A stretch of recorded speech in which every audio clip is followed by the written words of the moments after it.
Hello guys, আমি কনিনিকা। আমি এই যে এখন এয়ারপোর্টে বসে আছি, ভেবেছিলাম রিলটা করবো না, প্রত্যেকবারই এই ইনসিডেন্টের মুখোমুখি হই এবং তারপরে আমি মুখ বন্ধ করে দিই, কারণ আমার সবাই বলে আমি ওভার রিঅ্যাক্ট করছি। তোমরা সবাই জানো আই হ্যাভ স্পাইন সার্জারি। এটা বলার মতো কিছু নয়, এরকম অনেক মাই আছে যাদের স্পাইন সার্জারি আছে, বিভিন্ন রকমের শারীরিক অসুস্থতা আছে। আমরা যখন স্ট্রলার ক্যারি করি সেটা কোনো ফ্যাশনের জন্য নয়, কিন্তু বিগত 6টা বছর ধরে আমি এই কলকাতা এয়ারপোর্টে আমি আমার বাচ্চার জন্য স্ট্রলার পাই না, এবং প্রত্যেক মুহূর্তে আমাকে লড়তে হয়, তারপরেও পাওয়া যায় না। তারপর আমি এখানে বসে থাকি, you can't even go to the washroom, you can't, মানে সারা রাত্রি জার্নি করার পরে, মানে মোস্টলি ইন্টারন্যাশনাল ফ্লাইট সব রাত্রিবেলা হয়। এবং এখানকার আমি যখন আজকেও বেরিয়ে জিজ্ঞেস করলাম স্ট্রলারটা দিন এয়ারপোর্ট, মানে ঠিক এয়ারক্রাফটের পরে, তখন আমার উত্তর এলো যে ডোমেস্টিক এয়ারপোর্ট হলে পেয়ে যেতেন, ডোমেস্টিক ফ্লাইট হলে পেয়ে যান, ইন্টারন্যাশনাল ফ্লাইটগুলো পাবেন না। ইন্টারন্যাশনাল ফ্লাইট হলে কি হয় স্ট্রলারে?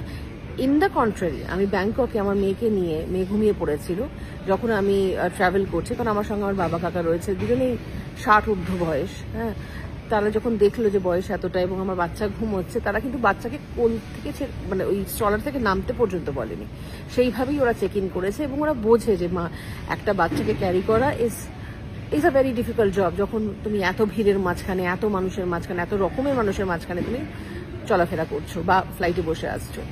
সারা রাত আমি ওকে কোলে নিয়েছিলাম, এখন আমি যখন এসে চাইলাম তখনও কিন্তু এই একই জিনিস ঘটলো, স্ট্রলার নেই, নাকি ইন্টারন্যাশনাল ফ্লাইট বলে দেওয়া যাবে না। কেন? কাস্টমস চেক ইন হচ্ছে, কাস্টমস এখানে চেক ইন হয়, আমরা সব দেখেছি, কিন্তু একটা বাচ্চা স্ট্রলারে কাস্টমস চেক ইন করতে হলে সেটা আপনারা ভাবুন কি করে করবেন। তার জন্য আপনি একটা মাকে কষ্ট দিতে পারেন না। অ্যান্ড সেকেন্ডলি, আমার মতো সমস্ত মারা যারা এই প্রবলেম ফেস করেন কলকাতা এয়ারপোর্টে, আমার মনে হয় না পৃথিবীর আর কোনো এয়ারপোর্টে এই ধরনের প্রবলেম ফেস করি আমরা।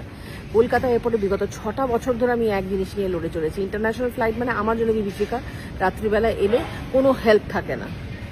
তাই আমি আজকে এই ভিডিওটি বানালাম, এবং যারা যারা তোমরা সহমত যে কলকাতা এয়ারপোর্টে একটু চেঞ্জেস দরকার রয়েছে, একটু উন্নত হওয়ার দরকার রয়েছে, তারা প্লিজ এখানে কমেন্ট করো। এবং আমি জানি না কিভাবে ভয়েস রেজ করতে হয়, কিভাবে কি করলে এই চেঞ্জটা আসবে। মারা না এমনি স্ট্রলার ক্যারি করে না, দে হ্যাভ সাম প্রবলেম। একে তো তাদের অনেকের একাধিক বাচ্চা হয়, একেরটার বেশি দুটো হয়, তাদের সামলানোর জন্য স্ট্রলারের দরকার হয়। আমার ক্ষেত্রে আমার স্পাইন সার্জারি আছে, আমার মেয়ে 6 বছর বয়স হয়ে গেছে, আমি তাকে কোলে নিয়ে হাঁটতে পারি না। আমার তো 2 বছর বয়সে হাঁটা নিয়ম ছিল না। 6টা বছর ধরে I have been struggling for a stroller.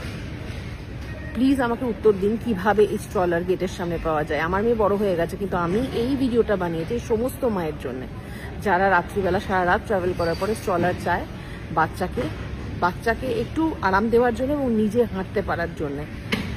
Thank you.